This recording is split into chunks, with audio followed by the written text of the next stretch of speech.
as we said before, the wake-up call, it's not going to be an easy traverse trying to disconnect from a fucking spider-like global system that's been in plant for fucking years. And recording in progress, according to this thing. All right. We just joked on Messenger that maybe they didn't like what we were saying. Again, but I know what'll make you feel better. Oh, no, not another box of dogs. It's another box of dogs! Anyway, Steve will join us again in a minute. Twitter notification. I'll tell you the thing, and in this part, we will get to viewer questions. Apparently, the Chinese have been saying for quite a while that they will take back Taiwan in 2025. The other thing is, they did another one. You all know the Event 201. If you're listening to this channel, I'm assuming you're up to date with a lot of this stuff. Event 201 that they did right before the pandemic, and it was like basically exactly the pandemic as it happened.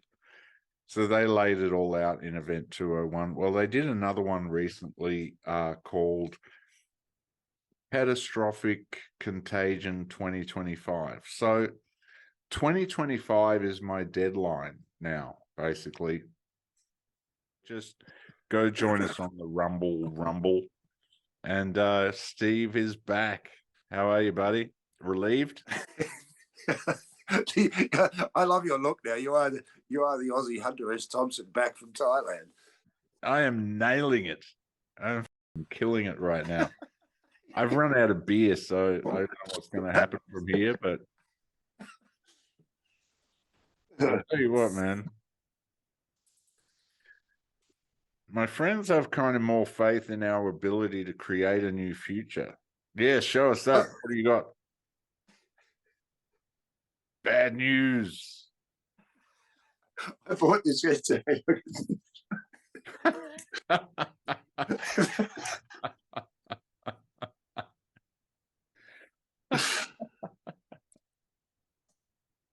That's great. That's really funny.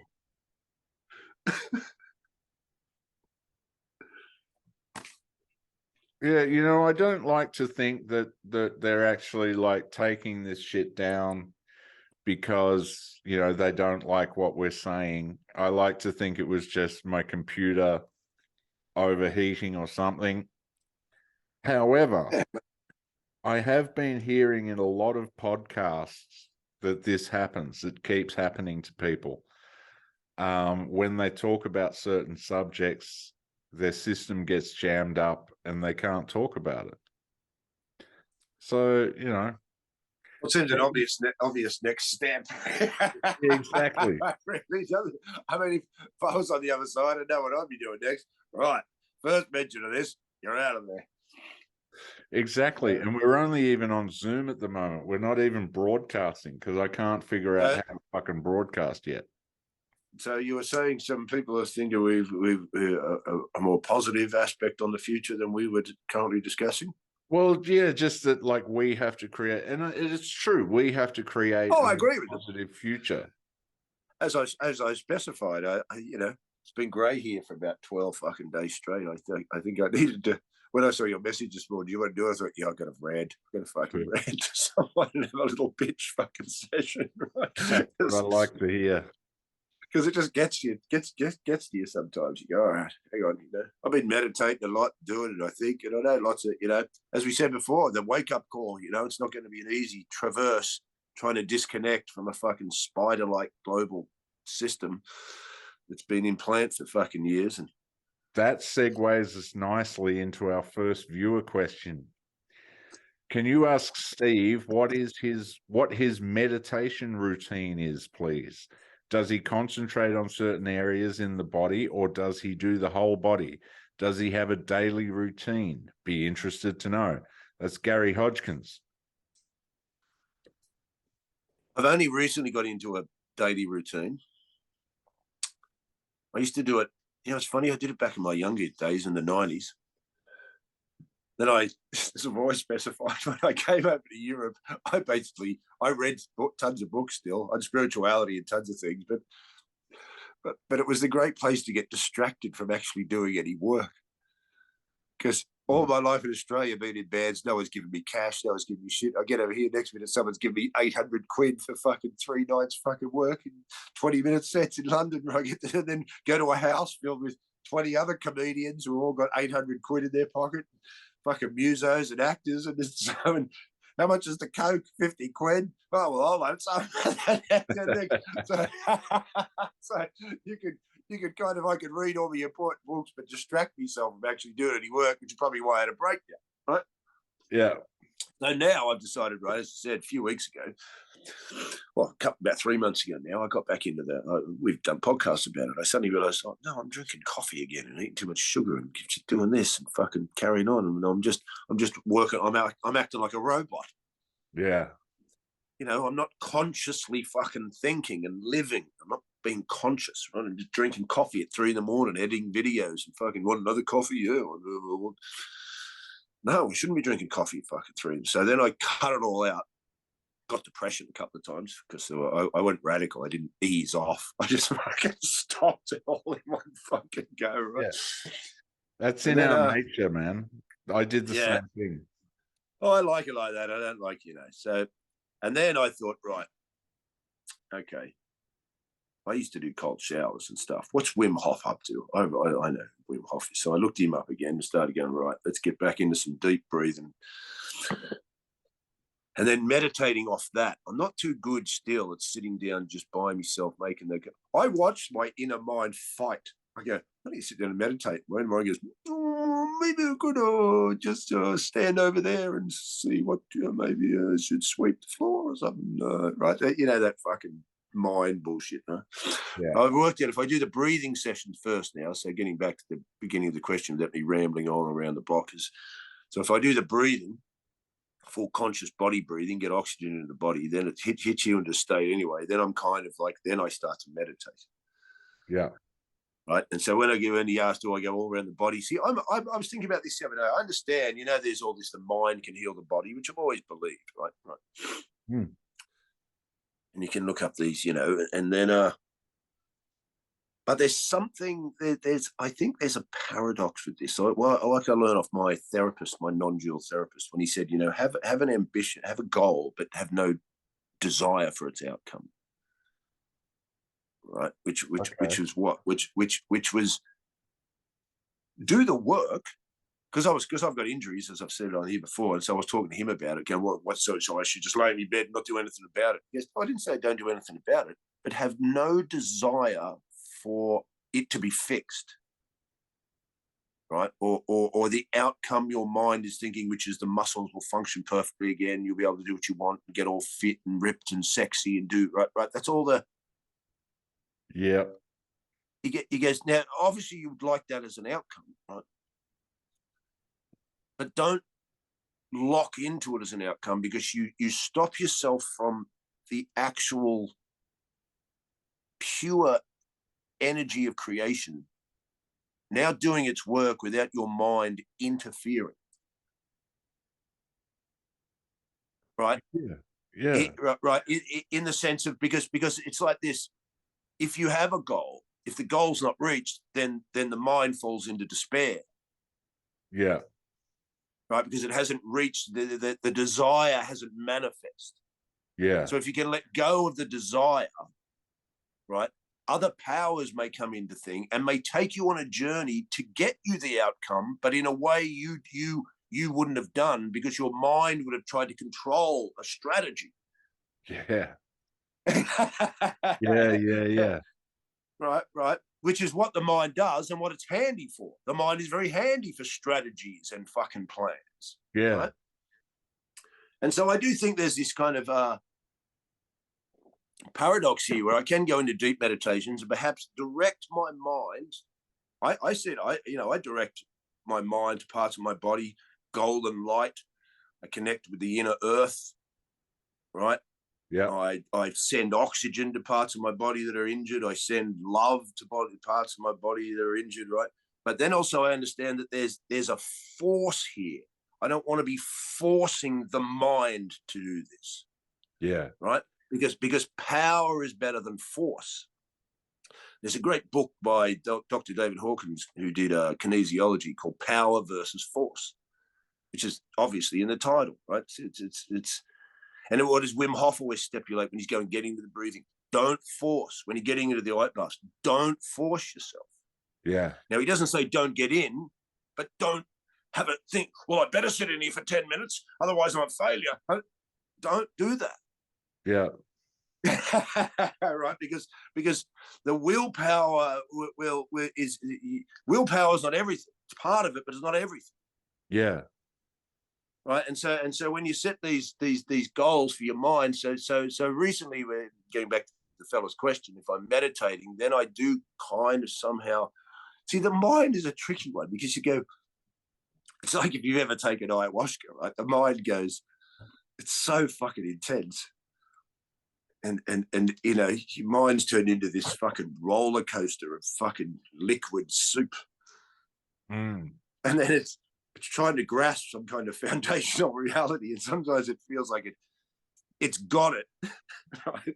You think, oh, you're in the midst of this fucking stuff. The mind kind of, it grabs onto it. You think, oh, I've sorted it out. And then it just goes. Yeah.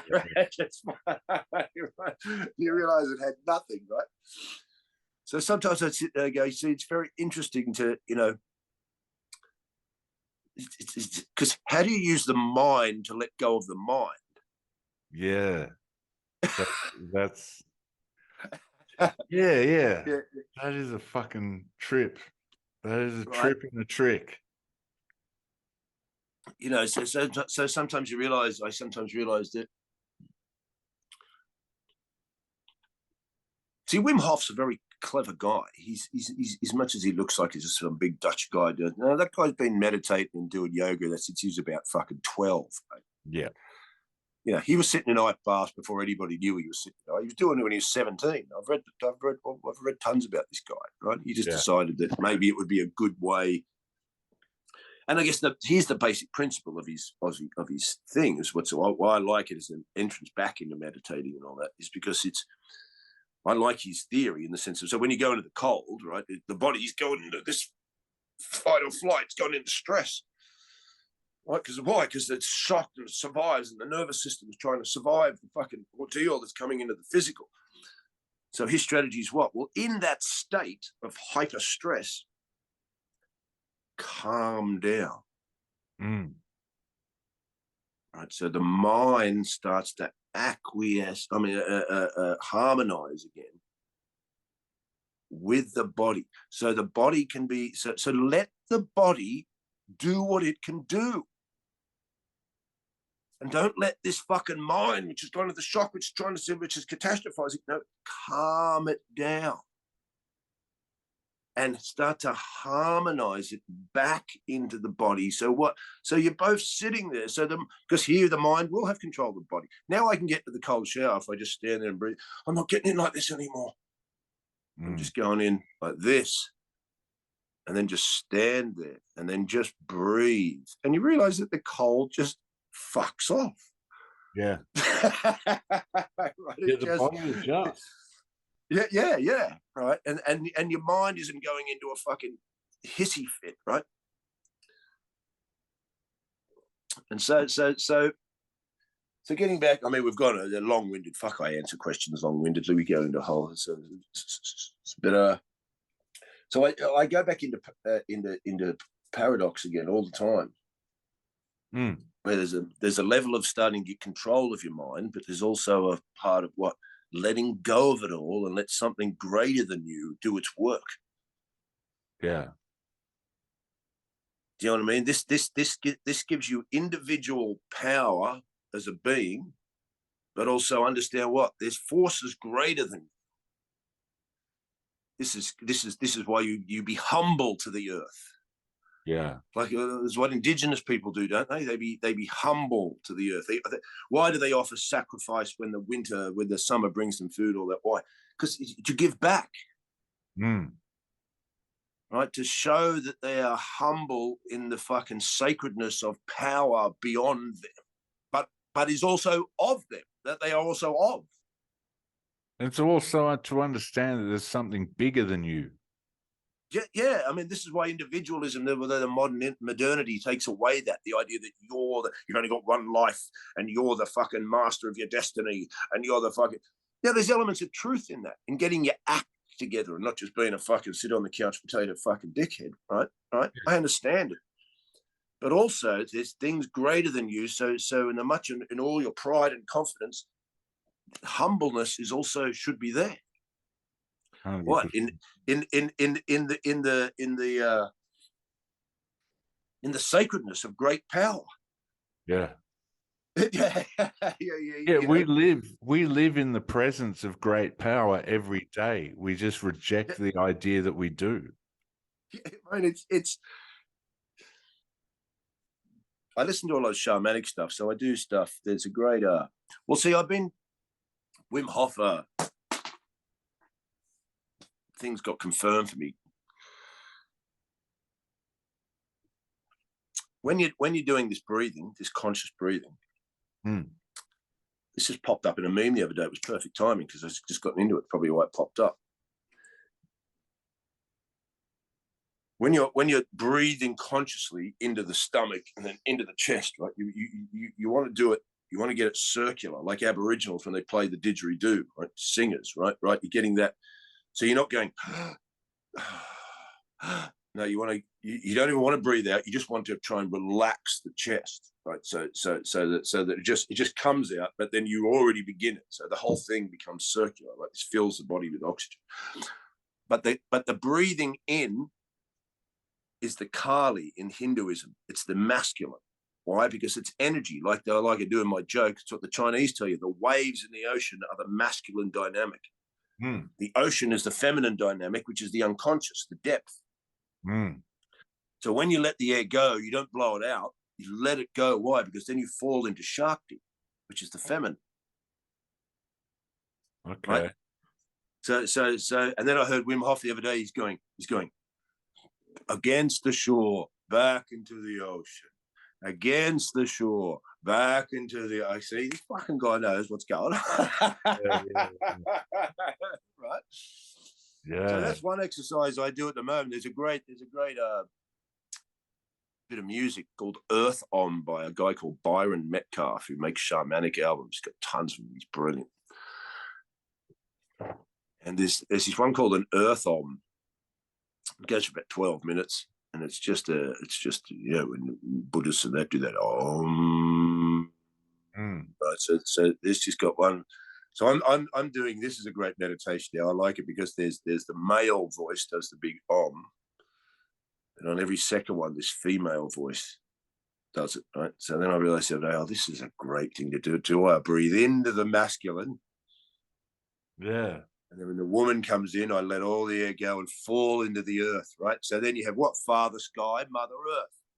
Yeah. Right. So you can go what? You can go into the masculine with the breath, be conscious of the breath, be conscious in masculine, and then let it go and fall into the fucking feminine, fall into the earth, the balance. Yeah. So that's how I'm sort of doing my meditations and breathing at the moment to and it's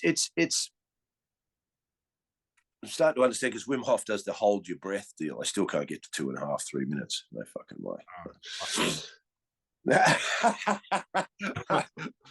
I've got to 1.5. I've got to nearly 2. But I keep quitting smoking. But you know what I do? See, here's what I realized now. Then there's that voice in me that goes, of course, you can't get to 3 minutes. Other people can get 3 minutes, but not you, Steve, you fucking useless piece of shit, right? So then you realize, so this is great to go, oh, hello. Right. So now what I do is if I've only got a minute and fucking 45, I just do a breath in, let it out, and join back in. Yeah. Right. Don't judge yourself for that. Oh, how come that fucking 12-year-old girl made it in 3 minutes and you can't make it in 3 minutes, Steve? Probably because I smoke fucking 20 fucking spliffs every fucking 2. And I've done so for 50 years. So there's reasons, right? Yeah. So yeah. But yeah, going back to that fella's question, that's what I'm doing at the moment. Because I like the idea of the because oxygen. I've read a lot about oxygen, in healing, you know. And I breathe shallow, and I fucking, because I've smoked too much, and so I thought, right, let's get some fucking oxygen into this organism. You know what I mean? Like consciously. I had an idea. I wanted to start a like.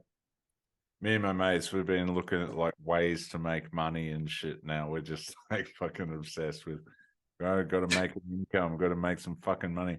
But I had an idea for, you know, those oxygen chambers, the hyperbaric chambers.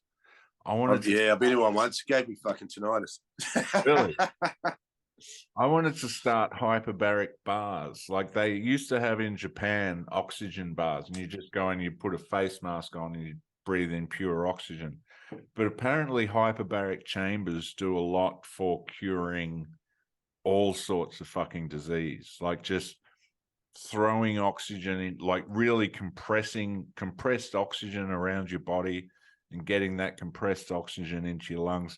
Apparently, like there's some theories that suggest that the reason everything was so much bigger back when the dinosaurs roamed the earth was because there was so much more oxygen in the atmosphere, and it made everything grow much bigger. If you believe the dinosaur story, I was gonna say, yeah, if you don't buy into the whole thing that they were a trick put here to test your faith. But then again, you know, well, you know, my thing at the moment too, to go on a sort of off-road fucking change of fucking topic here, but kind of on the same thing when you say things were bigger. Well, look at the buildings. See, I'm not into this. I watch this channel by John Levy.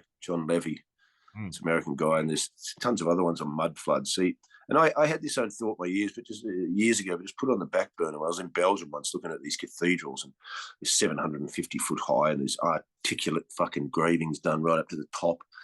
I'm going, well, you telling me a bunch of people who lived in fucking shitholes and drove around in horses with fucking homemade ladders of bamboo and did this? Yeah. Well, I don't believe this, right? But I never really thought much about it either, you know. Now this is a great channel, John Levy. Look him up; it's fantastic. It's all mud flood stuff going, and I start to make sense to me now. No one back in the 1800s built this; they found all this. Yeah. Where did all those town halls in Melbourne and Sydney and all that come from? A bunch of convicts. He's got a great one in Sydney. He goes, look at Sydney. It's like 1940. He goes, look at these buildings. Looks like fucking New York. He goes, when did they just knock these up? When did this all happen? Yeah. Yeah, it's interesting.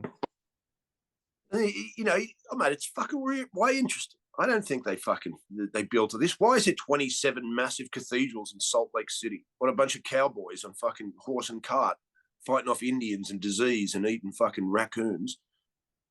Suddenly got access to 50 massive 5,000 foot columns.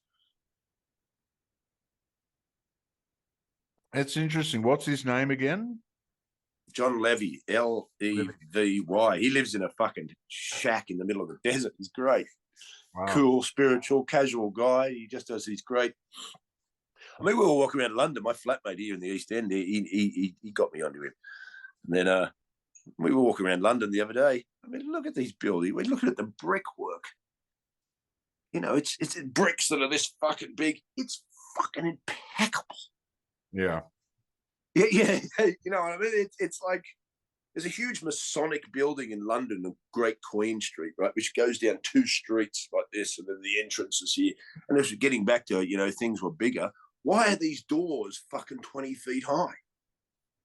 Oh, what about the fucking statues in Egypt? They got like one massive dude and then one little person standing next to their leg. Like, was this purely a conceptual, like, art type of deal? Or were there fucking some giants around? Yeah, mate. Why have you got a door this big? You know, why is... You really think this town... The big doors, Steve. Hey man, hey man, just lay off the big doors, man. You like big doors that are hard to They like, that take like a crew to fucking open the door. I know what most people say, slaves, Steve. That's what did it. Oh, so slaves can just build cathedrals, can they? Like, Yeah. I'd have a hard time building this barbecue that wasn't askew. Like, they've shown that the slaves really could not have built the pyramids in any significant amount of time. They've shown that the pyramids were built in a certain amount of time. Pardon me, and it could not have been like just slaves. It would take so many people to do this shit. And how did they get such accuracy? And there's other videos coming out all the time that are like, they show machine tools have been used. Like it's kind of undeniable. Or even if it's more advanced than that. I mean, what's great is go all these spies, right? And he shows scenes from like China, all around the world, right? Yes, look at this. This is China, 1927. It looks like New York. Yeah. Which looks like places in Finland and places in fucking Egypt and Africa and Sydney. Yeah. Yeah. Who built this Sydney town hall? How come they've been working on Old Street tube station here for fucking 6 years now. They haven't finished it. Yeah. What else this guy does is he brings up the Wikipedia explanation who did it. He goes, see this? They said they built this in 18 months. Yeah, exactly. What? While they were fighting off Indians and scurvy and living in tents. Wikipedia. So he calls it Antiquitech because he goes, all those spires and all those domes, which are all around the world and all these things, he goes, they're not just there for no reason. This is also why they have fucking lots of big wars in the modern world. Why? To get rid of them. Yeah. They bombed the living fuck out of Germany. How ancient buildings are in Germany and stuff. They fucking flatten that place. They flatten it all the time. Yeah. They gave the Germans a very... So there's another thing, you know, if you these to me just show an open mind.